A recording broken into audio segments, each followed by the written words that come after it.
Hello बच्चों, कैसे हैं आप सब। मेरी प्यारे बच्चों, आप सभी का हमारे YouTube channel Chandra coaching Ghazipur में स्वागत है। बच्चों, जैसा कि आप लोग देख पा रहे हैं कि आज हम आप सभी के लिए कक्षा 10वीं गणित अध्याय 14 जिसका नाम है बच्चों सांख्यिकी। सांख्यिकी को अंग्रेजी में क्या कहते हैं? तो इसे कहते हैं बच्चों स्टैटिस्टिक्स। ओके बच्चों, क्या कहते हैं? स्टैटिस्टिक्स। ओके, ठीक है।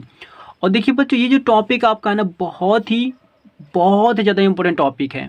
ठीक है, यदि जिस बच्चे को सांख्यिकी का प्रश्न हल करना नहीं आता है, ठीक है, तो उसके लिए ये जो मेरा वीडियो है ना, बहुत ही ज़्यादा इम्पोर्टेंट है। क्योंकि इस वीडियो को देखने के बाद ना कोई भी बच्चा सांख्यिकी का प्रश्न को बिल्कुल ईजिली हल कर सकता है। ठीक है बच्चों, तो ज़्यादा टाइम नहीं लूँगा आपका। ठीक है, शुरू करते हैं इस वीडियो को। ठीक है बच्चों, ओके। देखिए, तो बच्चों आज हम लोग इस वीडियो में कुछ बेसिक जानेंगे। ओके बच्चों, जैसा कि देख पा रहे हैं आप लोग, तो आज हम लोग क्या करेंगे बच्चों, इस वीडियो में कुछ बेसिक जानेंगे। ओके बच्चों, बेसिक क्या जानेंगे? तो देखिए बच्चों, हमें दिया रहेगा। ओके बच्चों, यानी कि प्रश्न में हमें दिया रहेगा। क्या दिया रहेगा बच्चों प्रश्न में? देखिए, आंकड़ा, इसे अंग्रेजी में क्या कहते हैं? डाटा। ओके बच्चों, हमें प्रश्न में आंकड़ा दिया रहेगा बच्चों, यानी कि डाटा दिया रहेगा। ठीक है, देखिए बच्चों, डाटा कैसा होता है? देखिए बच्चों, ये डाटा है आपका। ठीक है, ये आपका वर्ग अंतराल है बच्चों, जिसे दर्शाते हैं स्मॉल h से। ओके बच्चों, यहाँ पर देखिए 0 से 6 बच्चे सारी की वर्ग अंतराल है बच्चों। ठीक है, ये सारे वर्ग अंतराल आपका है। ठीक है, और देखिए बच्चों, सेकेंड क्या आपका बारंबारता, यानी कि FI। ओके बच्चों, ये आपका बारंबारता दिया गया है। तो बच्चों आंकड़ा आपको कैसे दिया रहेगा? वर्ग अंतराल में दिया रहेगा, बारंबारता में दिया रहेगा, आपको माध्यक में दिया रहेगा। ठीक है, तो बच्चों ध्यान दीजिए, आंकड़ा आपका ऐसे ही दिया रहेगा। ओके, ठीक है बच्चों। अब देखिए बच्चों, नीचे देख लीजिए, तो इन आंकड़ों को यानी कि इसे इन विधियों से हल करेंगे। ओके बच्चों, देखिए यहाँ पर दिखाया गया है बच्चों, यहाँ पर एरो नीचे दिया गया बच्चों आपका, वो किन विधियों से। ठीक है, तो कह रहा है आपका यहाँ पर देखिए कि इन आंकड़ों को इन विधियों से हल करेंगे।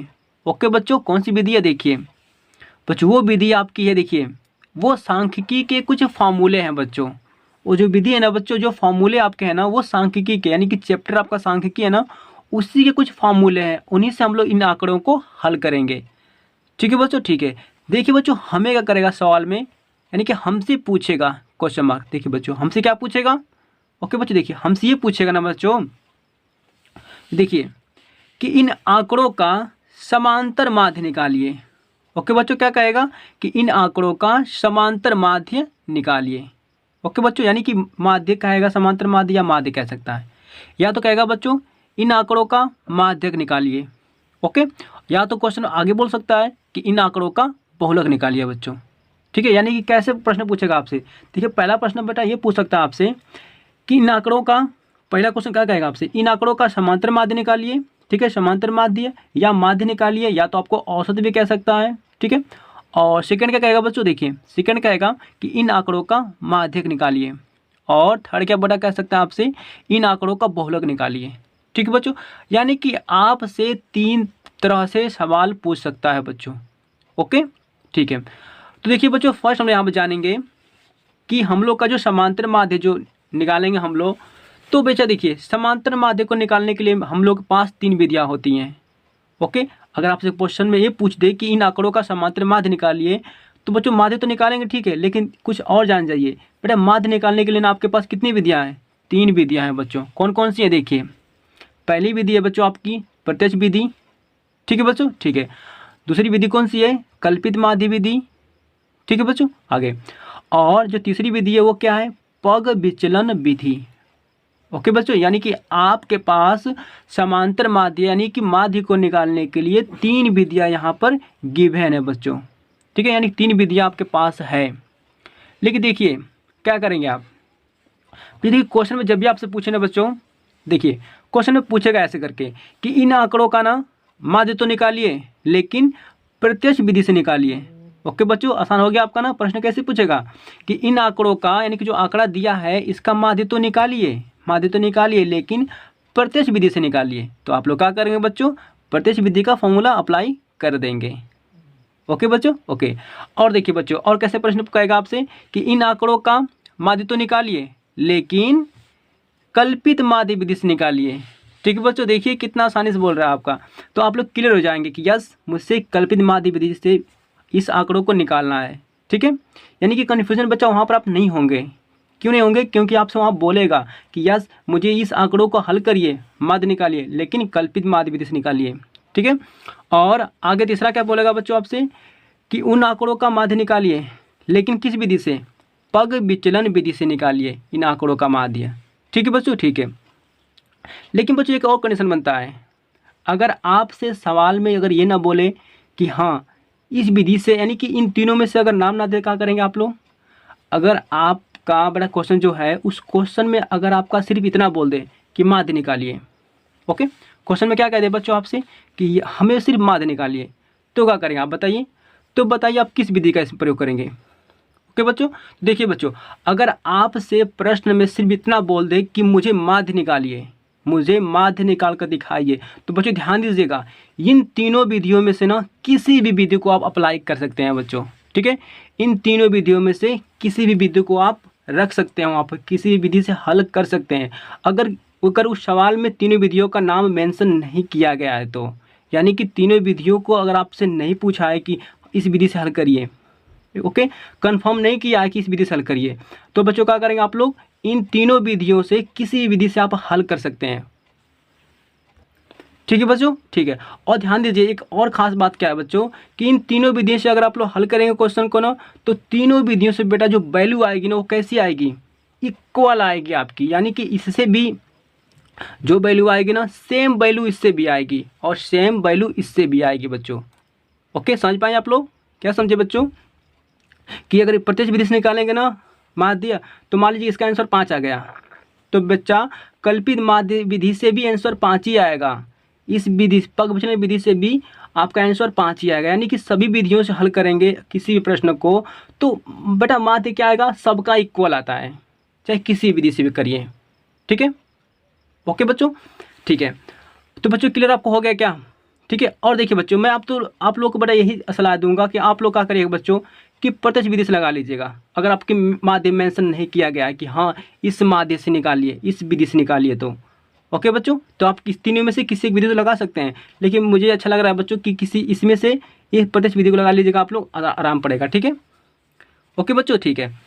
तो बच्चों देखिए प्रत्यक्ष विधि क्या होती है, तो ये एक्स पर बार लगा हुआ है equal to sigma F I into X I बटा में सिग्मा एफ आई। ओके बच्चों, ये फॉर्मूला होता है पूरा। ठीक है, और देखिए बच्चों इस सिग्मा का मतलब क्या हो बच्चों? देखिए बच्चों, सिग्मा का मतलब होता है जोड़। क्या होता है बच्चों? जोड़ होता है, यानी कि ऐड होता है, एडिशन होता है बच्चों। जैसे यहाँ पर दे दिया 1 2 3 4, ठीक है बच्चों, तो पूछ दूँ किससे होता है सिग्मा क्या होगा आपका? ओके बच्चों, सिग्मा निकालिए। तो फिर सिग्मा मतलब क्या होता है कि बच्चों इन पूरे अंकों को जोड़ दीजिए, यानी कि कितना 1 और 2 हो जाएगा 3, 3 3 6, 6 4 कितना हो जाएगा बच्चों आपको 10। कितना हो जाएगा बच्चों आपको 10 हो जाएगा। ओके बच्चों, तो ये सिग्मा का कार्य है। सिग्मा क्या करता है बच्चों? इन आंकड़ों को जोड़ देता है। जैसे कि यहाँ बच्चे दे दिया आपका 4 6 7। ओके बच्चों, इसका सिग्मा का क्या मतलब है? बड़ा सिग्मा का मतलब ये है ना कि इन आंकड़ों को जोड़ दीजिए। सिग्मा मतलब होता है कि ये कहता है, खुद कहता है कि सम करिए, मतलब कि जोड़िए आंकड़ों को। ओके बच्चों, सिग्मा का मतलब क्या है कि आंकड़ों को जोड़ना। जैसे 7 7 6 हो जाएगा आपका 13 और हो जाएगा बेटा 4 आपका 17, यानी कि यहाँ पर आपका 17। ठीक है बच्चों, 17 मतलब कहाँ से आया? मतलब जोड़े हैं आप लोग, और जोड़ने के लिए कौन कहा है? सिग्मा कह रहा है आपका। ओके बच्चों, सिग्मा का मतलब क्या होता है बच्चों? योग होता है। कन्फर्म हो गए क्या आप लोग? बहुत बढ़िया, गुड। ठीक है बच्चों, देखिए बेटा कल्पित माध्य विधि क्या होती है, तो एक्स पर bar equal to A small A plus sigma F I into D I बटा में सिग्मा एफ आई।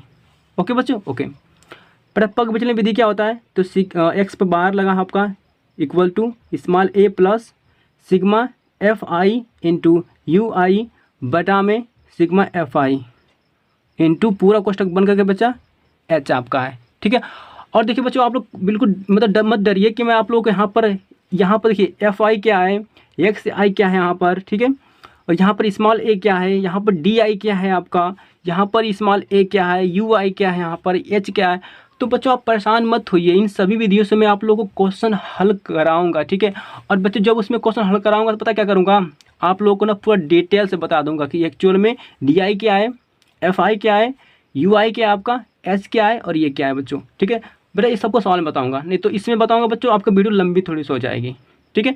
बच्चों मैं बताऊँगा इसको, ठीक है ना, परेशान मत होइए आप लोग। आगे देखिए बच्चों, देखिए बच्चों अगर आपसे सवाल में ये बोल दे कि मुझे इस आंकड़ों का माध्यक निकालिए, क्या बोले बच्चों आपसे, इन आंकड़ों का निकालिए माध्यक। तो बेटा माध्यक का फॉर्मूला क्या होता है, देखिए तो वो बच्चा माध्यक का फॉर्मूला होता है small L plus N by two N बटा में 2 माइनस सी एफ बटा में एफ, पूरा कोष्टक बंद इंटू एच।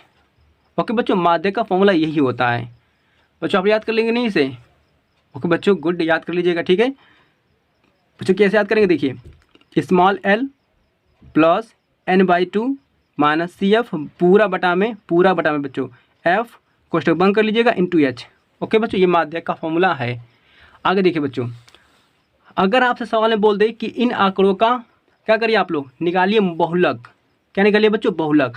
तो बहुलक के लिए फॉर्मूला क्या होगा, तो देखिए बच्चों इसके लिए फॉर्मूला होगा, इसके लिए बेटा इक्वल टू हो जाएगा small L plus F one minus F not. Okay बच्चों यहाँ पर लिखा है एफ जीरो, बेटा एफ जीरो मत पढ़िएगा बच्चों, ठीक है ना, इसको एफ नॉट पढ़िएगा, F not N O T not, ठीक है। देखिए F one minus F not पूरा बटा में बच्चों 2f1 minus F not minus F two. Okay बच्चों, पूरा कोष्टक बंद कर लीजिए इंटू एच, ठीक है बच्चों, ठीक है। बच्चों अगर आप लोगों को मान लीजिए कि अगर आपको डर लग रहा होगा कि एफ नॉट आप लोगों को नहीं अच्छा लग रहा है तो इसको एफ जीरो कह लीजिएगा, लेकिन एक्चुअल में इसको जीरो नहीं बोलते हैं, ठीक है ना। तो बच्चों ये ध्यान दीजिए कि आप लोग को बच्चों जितना मैं आपको बताऊँ बच्चों आज ना, ये सारे आपके लिए बहुत ही इंपॉर्टेंट था। इस बच्चों इस फॉर्मूले का आप लोग याद कर लीजिएगा, क्योंकि मैं जब भी आप लोग को अगला वीडियो लाऊं, ठीक है, आपके क्वेश्चन का, तो आप लोग को इन सारे फॉर्मूला याद होना चाहिए बच्चों, तभी आप लोग इस सभी क्वेश्चन को आसानी से हल कर सकते हैं, ठीक है बच्चों। और आपको खास बताएं बच्चों एक आपको कि आपके बोर्ड एग्जाम में ना इन तीनों में से एक तो प्रश्न एकदम पक्का आता है, ठीक है बच्चों। तो अगर आप लोग अपने बोर्ड एग्जाम में अच्छे नंबर लाना चाहते हैं तो इन सभी फॉर्मूले को याद कर लीजिएगा, ठीक है बच्चों। तो मिलते हैं बच्चों नेक्स्ट वीडियो में, आज के लिए बस इतना ही। थैंक यू बच्चों।